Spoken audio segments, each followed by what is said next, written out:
Stepmom falsely accused me of assault to block my inheritance at 21. Dad believed her and cut me off. 7 years later, he learned the truth. When I was 21, my stepmother falsely accused me of assault to prevent me from inheriting my father's wealth. My dad believed her and cut me off. 7 years later, he discovered the truth. Hello everyone. My biological parents divorced when I was 9, and they shared equal custody of me. I spent weekdays with my mom, who lived near my school, and weekends with my dad. Despite their separation, both parents were always kind and gentle towards me. While I was sad they were not together, I understood they both loved me deeply. A few years later, my dad met Gina, who would become my stepmother. When I was 11, my dad introduced her to me. She seemed nice, and my dad was clearly happy. He hoped we would get along well. Gina had twin daughters, Emma and Emily, who were 14 at the time. Raised without their father, the twins were quite immature and would throw public tantrums if they didn't get their way. As an introvert, I quietly observed their behavior. After a year of dating, my dad and Gina decided to marry when I was 12. Even my mom attended the wedding. I was excited to have a new family member. Initially, I thought my stepmother and I got along well. However, a few months after their honeymoon, she told me one morning that she didn't really like me. She said we needed to pretend to get along for my dad's sake when he was around. She also told me to stay out of her way when he wasn't there because she couldn't stand the sight of me, as I reminded her of my mom. Hearing her harsh words broke my heart. I had genuinely liked her and hoped for a good relationship. The twins overheard her and later teased me, saying my dad didn't love me and preferred them. I remember crying and telling my mom about it. She immediately called my dad and gave him an earful. My dad assured her that my stepmom would never say such things and that I must have misunderstood her. The following weekend, when I visited my father, my stepmother appeared upset. She stayed silent in front of my dad, but as soon as he left, she angrily whispered to me, threatening that she would ensure I no longer had a dad in my life if I ever told my mom anything about her. She also warned that she would divorce my dad and take all his money, leaving him destitute if I didn't keep quiet. At just 12 years old, I was terrified for my dad, so I nodded in agreement. From that day on, Gina made it her mission to make my life miserable in every way possible. Being a child, I felt I had to endure it silently. Whenever we were alone, she would say hurtful things to me and I would stay silent, hoping she would eventually stop bullying me. She would insult my height and weight, calling me ugly. I hoped my dad would notice, but he never did. He believed Gina and I had a good relationship and would often force me to go shopping and eat out with her and the kids. She would use my dad's card to pay for our meals but wouldn't let me eat anything substantial at the restaurant. I was only allowed to have soup or dessert, no main course. I would sit there miserably, watching them finish their meals while crying quietly. I would return home hungry and she would force me to go to bed without eating. Many nights I cried myself to sleep, both hungry and exhausted from her cruelty. At that point, I was at my wit's end, scared, angry, and frustrated with both my stepmom and my dad. This is why I dreaded visiting my dad on weekends. Every Friday evening, I would try to avoid visiting by coming up with excuses like a stomachache so I could stay with my mom. My parents started noticing, and my dad would call, expressing sadness at not seeing me. My mom would urge me to tell her if something was wrong, but I always kept quiet, still scared of Gina's threats. When I was 14, my dad decided to take the whole family, including me, on a trip to Greece. Initially, I didn't want to go, but my mother told me it was a good opportunity to travel and see the world, so I reluctantly agreed to join them. As usual, Gina pretended to be sweet and kind in front of my dad, asking about school as if she genuinely cared. I noticed she would subtly tease me in her sweet voice, making hurtful comments that wouldn't outright portray her as mean. For example, whenever I mentioned playing basketball, she would joke that I needed to be taller for that sport, even though I was quite tall for my age. She would then say I should focus more on studies if I ever wanted to be successful. The twins would smirk and call me names like meathead, even though I had better grades than them. My dad would notice but choose to ignore it. Whenever I expressed that her comments hurt me, my dad insisted she was just teasing and that I should lighten up. Gina would nod and tell my dad that I had no sense of humor and needed to learn to have fun. This continued throughout the vacation. One day, in a moment of anger when she and the twins were teasing me about my weight while I was trying to enjoy the pool, I decided to retaliate. I told the twins that their double chins were embarrassing, watching their faces fall. I then turned to Gina and told her she shouldn't wear a shrug over her bikini because her huge stomach was still visible, making her look like a penguin. Gina's face turned red with embarrassment, and she ran back to the hotel room. The twins started yelling at me, calling me sexist and saying how horrible it was for me to say such things about them. Later, my dad confronted me, clearly angry. He asked if I had really spoken to my stepmother and stepsisters like that, and when I admitted it, he lectured me about how he had raised me better and that I should never talk to a woman about her weight. I argued back that they were criticizing my weight, looks, and height, but my dad forced me to apologize to Gina, who had locked herself in the bathroom crying after what I said. Gina and the twins made a big show of accepting my apologies. When I got home, I told my mom everything. She spoke to my dad, who tried to blame me for the whole situation. My mother threatened to call CPS on him if Gina ever commented on my weight or looks again. This scared my dad, and after that, Gina never said anything to me. However, she and the twins would blatantly ignore me whenever my dad wasn't around, which I honestly didn't mind. When I was 16, my mom went away for a few days, so I stayed with my dad and Gina. Gina complained about having to cook for one more person, so on my last night, I decided to make dinner since my mom had taught me to cook from a young age to be independent. Gina wanted to invite some friends over when she heard I was cooking. I prepared the meal, set the table, and served dinner. Everyone loved the food and praised me. My dad decided to do the dishes, so I went to my room. From there, I heard Gina and her friends talking loudly outside my window. Her friends were saying how lucky she was to have a nice husband and a great house. When they mentioned how nice it was that I cooked for them, Gina went on a rant about how annoying I was and that she couldn't stand seeing my face. She told her friends she couldn't wait until I was 18 so she wouldn't have to see me every weekend. When one of her friends mentioned again how nice I seemed, Gina admitted she had hoped I would fail at cooking so she could blame me for something. This shocked me because I was trying to be polite to her, even though I knew she hated me. As time went on, Gina's dislike for me only grew. During college, when I visited my dad for a few days at his insistence, Gina would completely ignore me. She would schedule family activities with just dad and the twins or her and the twins, leaving me at home. If I woke up late during my vacation, she would yell at me, calling me lazy and inconsiderate, even though I always cleaned up after myself. I knew I was always respectful to her because my dad would be furious if I wasn't. Despite being polite and careful not to upset her, it felt like nothing I did was ever enough. She was also inconsiderate of my privacy. She would loudly enter my room while I was sleeping, waking me up or barging in without knocking, making me extremely uncomfortable. She would randomly search my room and look under my bed for reasons unknown to me. She refused to pick up dinner for me but did so for the family, never inviting me to join them. Despite this, I kept quiet, tried to stay out of the way, and spent time with dad whenever possible. Now, on to the main incident. When I turned 21, my dad invited me to visit him, saying he had some important news to share. It had been a while since I last visited, so I felt a bit apprehensive, but my mother encouraged me, saying it was good news. I agreed and booked my tickets. Upon arrival, my dad greeted me warmly at the airport, and we drove back to his place. I asked him about the news, but he said he would reveal everything during the family dinner. When we arrived, I noticed the twins were home too. It had been a while since I had seen Emma and Emily. They didn't acknowledge my presence, and I didn't acknowledge theirs either. That night, during dinner, my dad started by expressing how proud he was to have 3 wonderful children. He spoke about his gratitude for having such a loving family and wanted to share some exciting news. The atmosphere was positive, and I felt a sense of anticipation as he continued speaking. He looked at each of us with a smile, including Gina, who had been giving me icy glares all day. My dad went on to say that he had recently lost a friend to a heart attack, which made him realize how lucky he was to have us. He had spoken to a lawyer and made a will. Upon hearing the word will, Gina and the twins perked up with excitement. Dad said he had decided to leave the house to my stepmom, as she was his wife. Gina beamed with pride and kissed him on the cheek. My dad's house was a 5-bedroom place, and if Gina ever decided to sell it, she could make a fortune. Dad then announced he was leaving his entire retirement account and his car to me. This wasn't just any car, it was a vintage car he had spent a lot of time and money maintaining. The car held sentimental value for both of us, as he often shared stories of his youth and adventures associated with it. As I processed this information, I realized that leaving the car to me was his way of expressing his love. As my dad spoke about his pride in me inheriting the car, Gina's expression shifted from pride to discontent. She exchanged glances with the twins, who seemed equally displeased.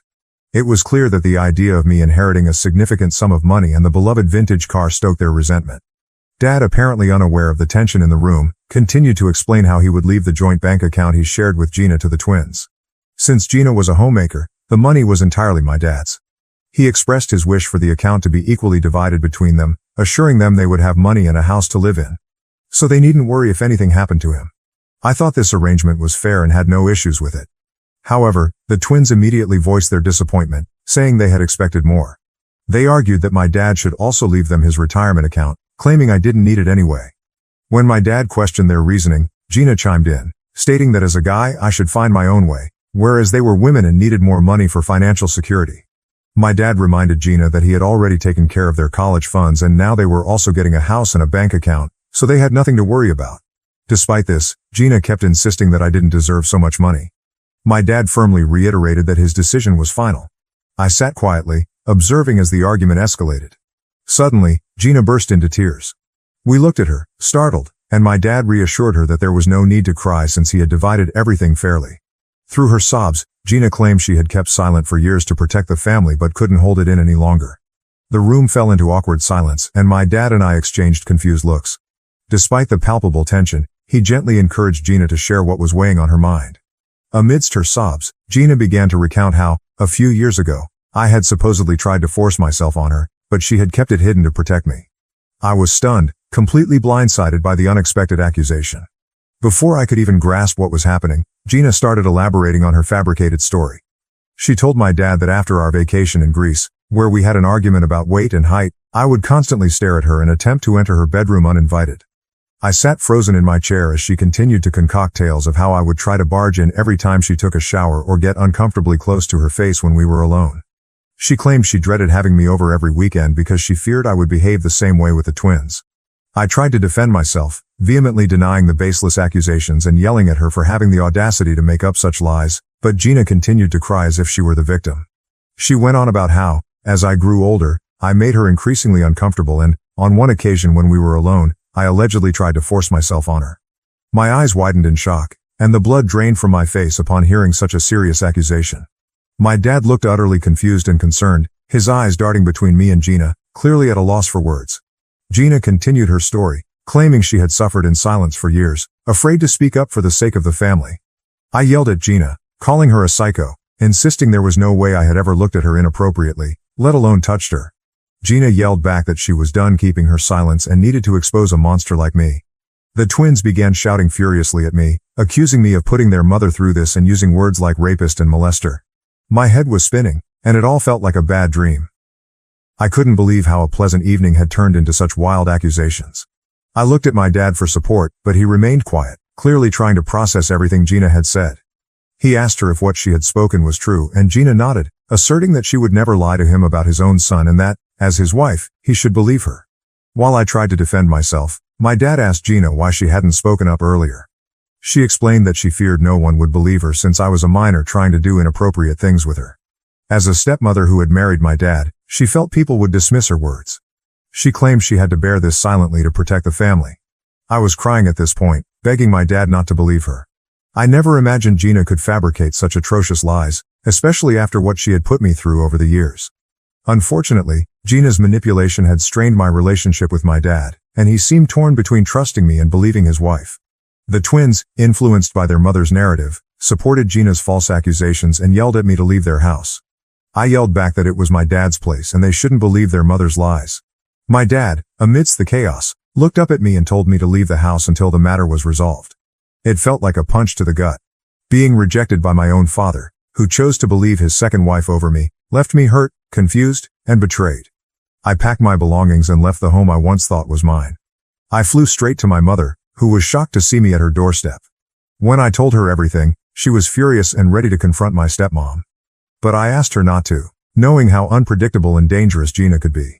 If Gina could concoct such wild lies to get me kicked out of my dad's house because she was upset about the inheritance, she could do much more to ruin my life. I couldn't risk having her in my life any longer, which is why I decided to cut off my dad permanently. Since he chose to believe her, he didn't deserve to have me in his life. Later, my mom told me that my dad called her to express his shame in having a son like me and declared he wanted nothing to do with me. Despite her attempts to defend me, it was in vain. My dad's side of the family, convinced by Gina's story, also attacked my mom, accusing her of raising a pervert.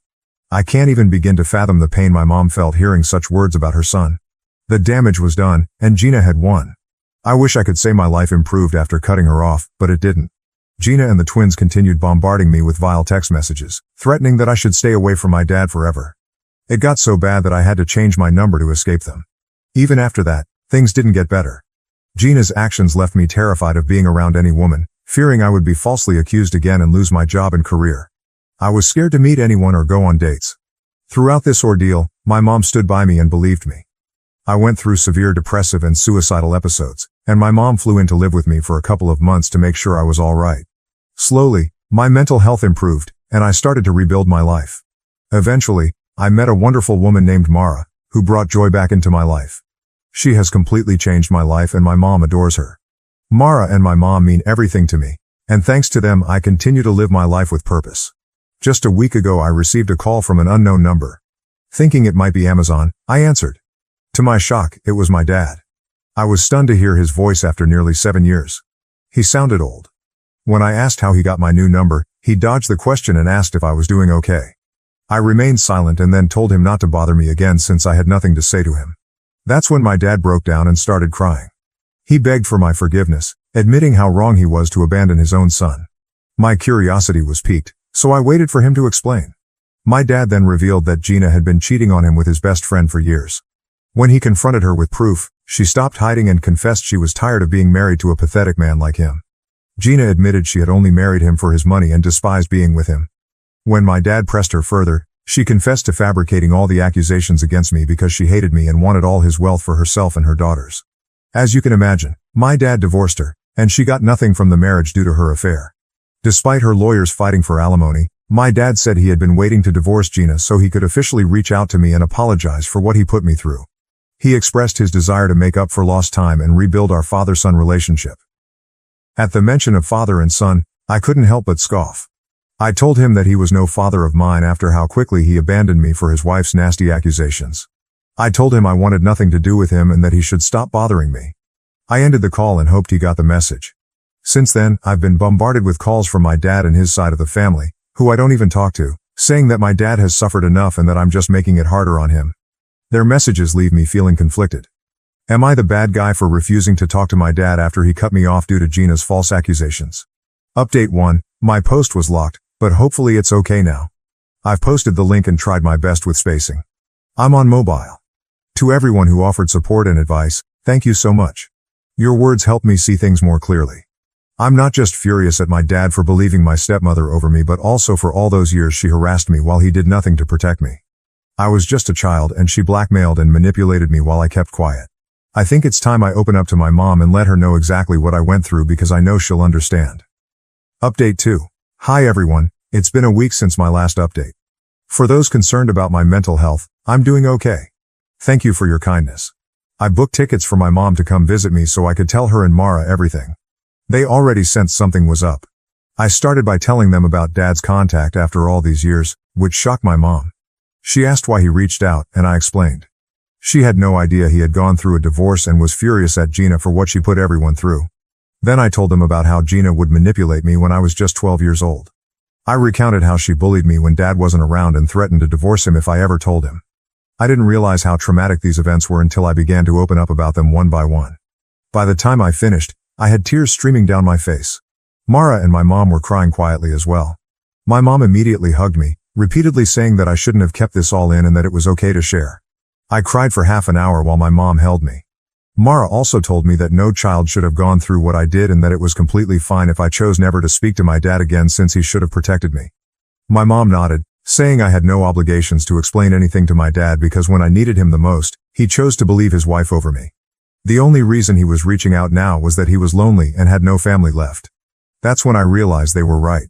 My dad perhaps never really loved me because if he did, he would have never believed I was capable of such things. Since then, I've felt much lighter after sharing my past with Gina out loud with my mom and Mara. I've blocked my dad and will continue to block any other family member who tries to interject in my life. I owe no explanations to those who chose to abandon me. Update 3. Wow, it's been 6 months since I wrote this post, and I can't believe how much my life has changed since then. I want to start by sharing some happy news. I proposed to Mara, and she said yes. My mom is thrilled for us, and we're considering moving closer to her because the schools are better there. Since both of us can work from anywhere, it makes sense for our future family. Thanks to advice from people on Reddit, I've also started therapy. It's helping me feel better, step by step. I'm trying to focus on the positive aspects of my life, like Mara and my mom. They've always been there for me, and I'm deeply grateful for their support. The past has been tough, but I'm looking forward to a brighter future, free from all the lies and drama. Thank you for watching. If you haven't subscribed yet, please do so and hit the notification bell to stay updated with more shocking real-life stories happening around you.